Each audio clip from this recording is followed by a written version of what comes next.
ফুল এমন একটি জিনিস, ফুল পছন্দ না এমন কিন্তু কোনো মানুষ নেই। তার উপরে যদি হয় গোলাপ, তাহলে তো আর কথাই নেই। আর এই গোলাপ ফুলকে দেখতেই আমরা চলে গিয়েছিলাম গোলাপগ্রাম। এই গোলাপগ্রামটি সাভারের বিরুলিয়ায় অবস্থিত। এত চমৎকার একটি জায়গা, আপনি পরিবার নিয়ে ঘুরতে গেলে সত্যি মন ভালো হয়ে যাবে। আমরা যখন ছাদে কিংবা বারান্দায় কিংবা বাগানে দু একটা গোলাপের গাছ লাগাই, সে গাছে যখন ফুল ফোটে সেটা দেখতে কিন্তু আমাদের চমৎকার লাগে। কিন্তু এখানে একটা দুটো গাছ নয়, একটা গোলাপের রাজ্য। জমির পর জমি শুধু গোলাপ চাষ, অন্য কোনো কিছু নেই। সব জমিতে ফুটে আছে নানান রঙের গোলাপ।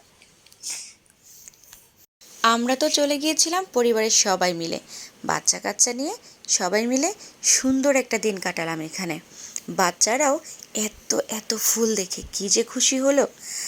অনেক জমিতেই দেখলাম লোকজন, মানে জমির যারা মালিক, যারা এই ফুলগুলোকে চাষ করছে, তারা ফুল কাটছে।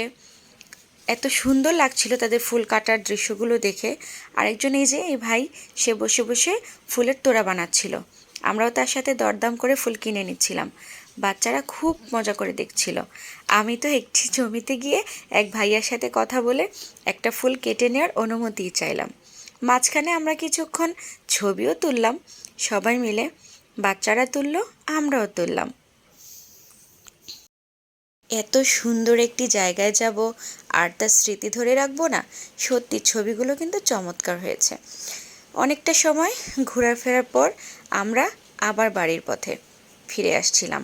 আসার সময় অটোতে বসে যখন পাশের দৃশ্যগুলো ক্যামেরাবন্দি করছিলাম, মন ভালো হয়ে যাচ্ছিল। এত সুন্দর সবুজ আর সবুজ, সত্যি মন ভালো করে দেওয়ার জন্য যথেষ্ট। আজ তাহলে এ পর্যন্তই। আমাদের মিনি ব্লগটি দেখার জন্য অনেক অনেক ধন্যবাদ। ভালো থাকবেন। আল্লাহ হাফেজ।